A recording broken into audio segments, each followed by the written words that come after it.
Well, when you're excited about a work that you've done and you want to show it to somebody, and when you're working and you're in your studio by yourself and you've spent a whole day doing something, or a few days or a week, and you're really excited and you want to show it to somebody and share it, that's it when you're exhibiting. It's not always when you put on a show that you're exhibiting. If you're excited about a work that you've done, naturally you want to get some reaction to it, If you're ashamed of the work that you've done, you're not ready to show,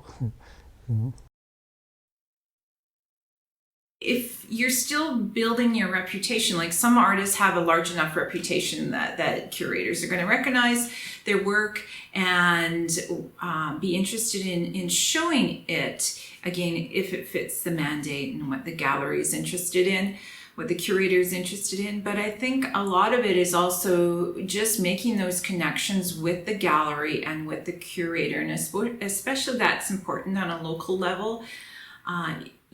People need to know what you're doing. They need to know that you're out there and you're making work and you're serious about what you're doing.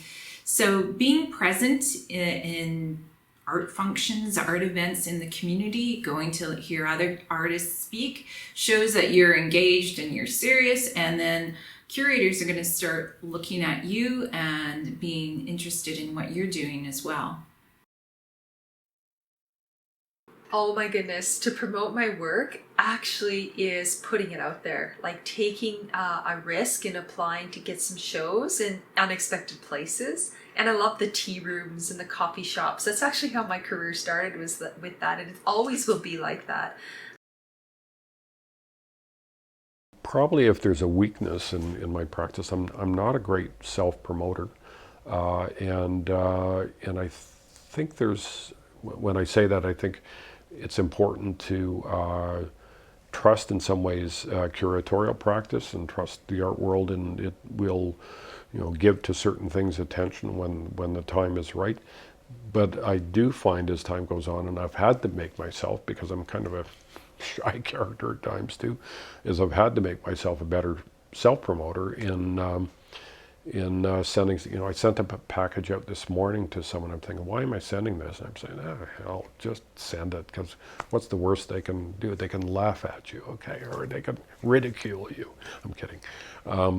When in fact, what it is just making a communication. And this is how we operate in this field. Someone knows something that they didn't before about my practice. And if you break it down to something as simple as that, I've in past sent things into proposals for grants or exhibitions that I had a pretty good idea they would be rejected. But then you've also had 8 or 10 people sitting around a table, potentially, or an exhibition committee, looking at your work, and if they can't do something with it, well, then they can whisper in the ear of someone else who is looking for exactly that, and what they're doing in programming or showing or whatever it is. So there's no way, and don't diminish the potentially beneficial aspects of getting anything out there about your own work. You don't hammer people with your work. What you do is you spread it around, and some things may and often do open up from that, especially if the work is mature, is good, is going somewhere.